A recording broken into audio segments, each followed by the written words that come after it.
छठी मैया की देते ही दर्शन सुनी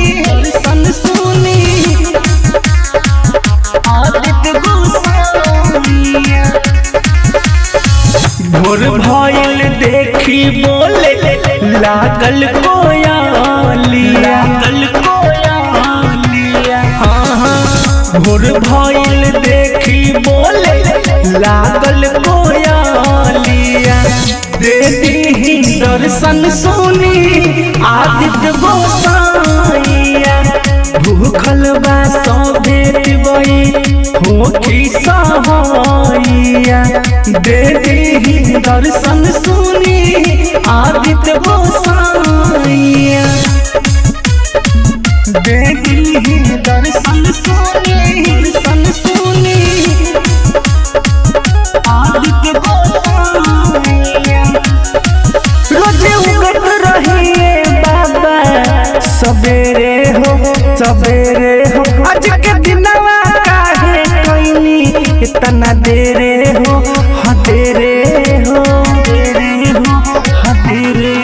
रोजे उगत रहिए बाबा सवेरे हो आज के दिनवा काहे कइनी इतना देरे हो।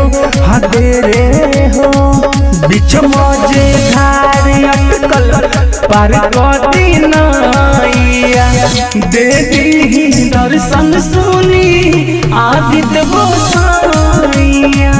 भूखल बा सभे दिवई होखी सहाइया।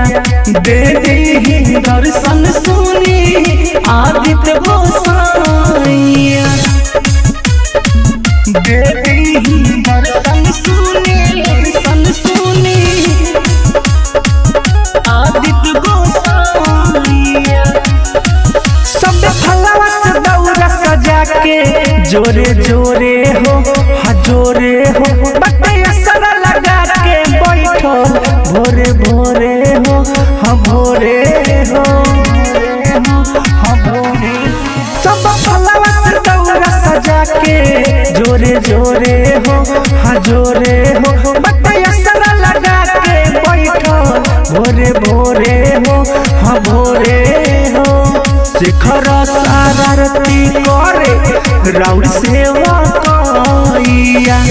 दे दीही दर्शन सुनी आदित्य गोसाइया। भूखल बा सभे दिवई होखी सहाइया। दे दीही दर्शन सुनी आदित्य गोसाइया।